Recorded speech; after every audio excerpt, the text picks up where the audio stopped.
What's going on, guys? Captain Cody Davis here, back again for what is hopefully going to turn out to be another episode of Tight Splice Charters out here on beautiful Lake Okeechobee as always. And here's what we got going on.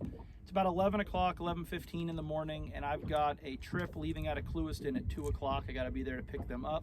So I've got a few hours to kill, so I figured what the heck, I'd come out here and try to catch a bass or 5 or 20.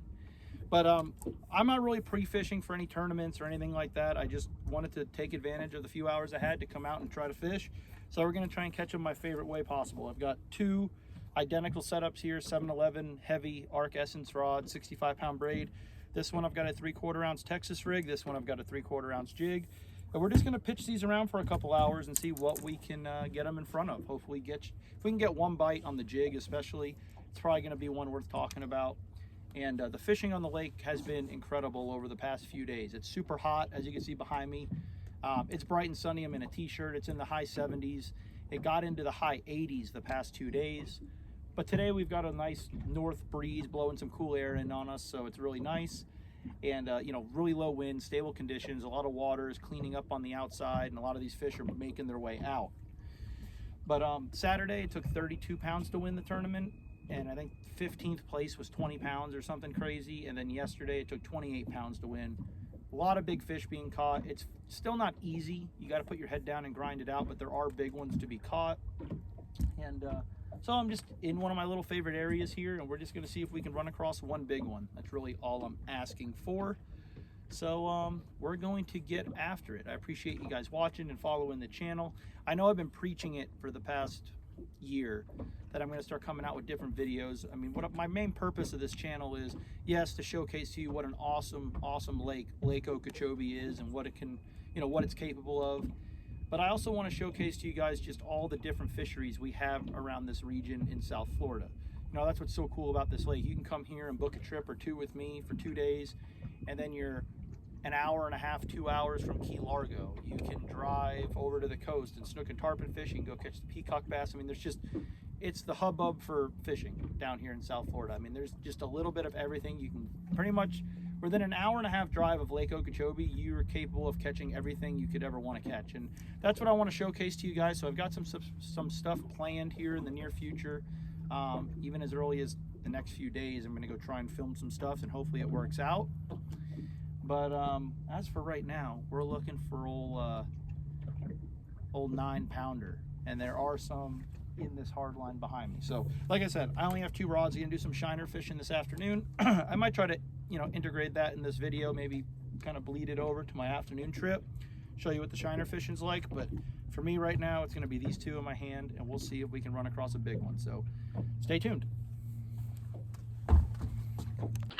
All right, guys, so we are out here on the main lake grass line, and we're fishing for quality today, not quantity for sure. Like I said, only got a couple hours, and we're going to start with the big jig. You can see how big this profile, how big the profile of this bait is. You got a 3/4 ounce big black and blue jig, June bug jig actually, with that big gambler stinger on the back, and without a doubt, my favorite way to catch a bass.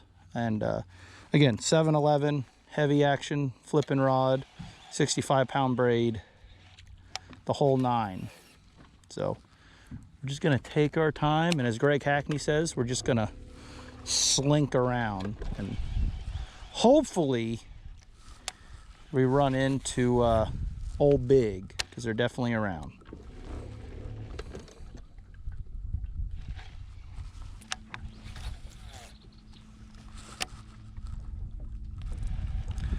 I know I've told you guys over and over and over again on this channel, but this is without a doubt my favorite way to catch a big bass, is on this jig. And a lot of people ask me, you know, why the jig? Why not the frog or some kind of top water deal where you can see the strike? I mean, what is it about the jig? And you know, I think what it really is for me is, this is a big profile bait.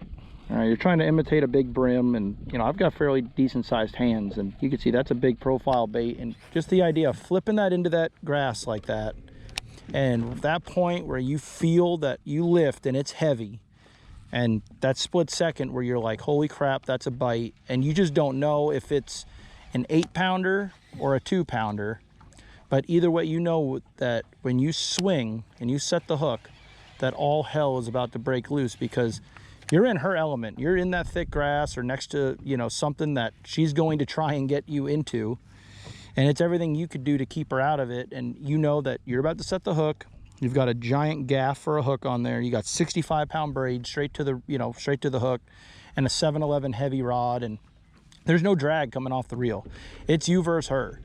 And, you know, a lot of times they kick your ass, and I like that. I like that style of fishing, that tug-of-war combat style, close quarters fishing. You know, you only got 20, 30 feet of line out most of the time, and all you can do is set the hook and hold on. That's really all you can do, and I like that. You know, I like that. That's why I'm a big snook fisherman. I like trying to keep them out of the bridges and all that, and fishing the wrecks offshore for muttons and groupers and amberjacks and all that stuff. So this just really fits my style. It's kind of violent. It's kind of like I said, it's close quarters, and there's nothing better, especially if you set the hook on a really pissed off 7-pounder in the reeds. I mean, it'll amaze you how strong a bass can really be when you catch them like this. And on top of that, it's really efficient. You know, you can see, I mean, I'm just, oh, that was a bite. You can cover a lot of water dropping this jig around. You can cover water quickly. And it's just a really good way to put your bait in front of a big one and get that big fish that maybe has seen every Senko and every little swim bait in the world, and this just makes them react. And at the same time, you know, I like catching them on the beaver style bait just as much, to be honest with you, but it just feels a little better when it's on the actual jig. But we're going to jump back and forth between both while we're out here. And I will tell you this, you know, there are days that the beaver will outperform the jig, and there's days that the jig will outperform the beaver. You just got to play with it and see what kind of style, you know, or what kind of mood they're in, I should say. But either way, it's big hook sets, big line, big hook, big rod kind of deal, and that fits me. So hopefully we can stick a big one here before too long. They're definitely here.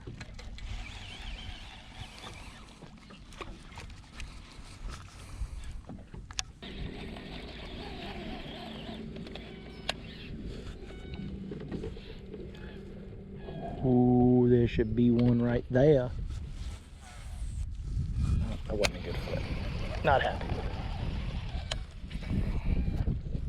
Oh. Nope. What about right there?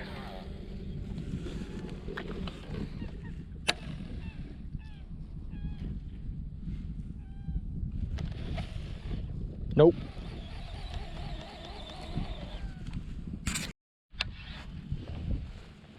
Right there.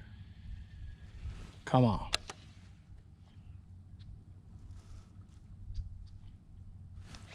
Nope. I don't know if you guys can see big old alligator right there. Big little guy. That's a big one.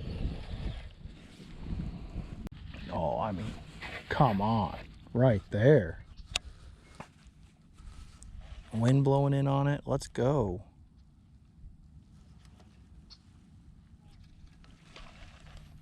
Nope. Maybe he's next door.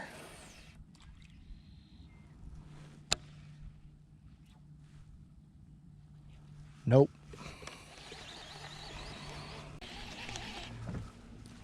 All right. We'll go hit one more little spot real quick. Running out of time. Covered a pretty good amount of water. Never had a bite. Just can't get discouraged. Oh. Let's go see. Water's a little bit like greener, funnier color here, but we're gonna give it a shot. This water's getting so hot. I know these fish are moving to the outside. I mean, we're getting random bites here and there on trips on the outside, but I really think there's a big group of them somewhere out here. Just gotta run into them. This jig gives off a bigger profile, so it's a little bit easier for them to see in this muddier water. So let's see if we can get one. I got a good feeling about this area, so we shall see.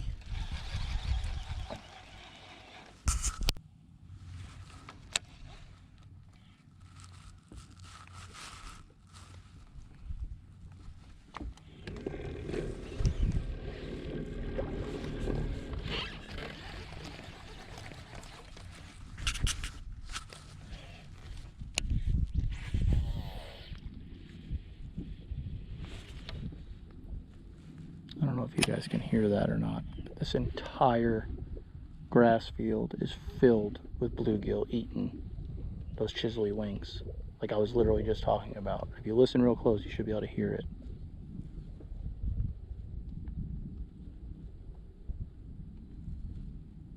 I'm not sure if you guys can hear him, but it is going nuts. So I put the jig down. Even though it's imitating a brim, it's hard to just kind of get that stuff to fall through this thick grass. So I'm just flipping this beaver around, just trying to hit one in the head. Like that.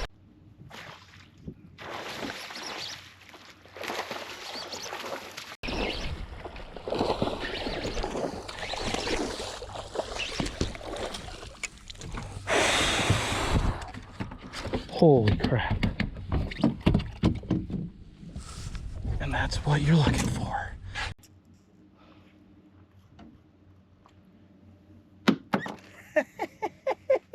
Well, I was talking about it, baby. Oh, it's a stud. I don't know how big she is, but she's a giant. My camera on?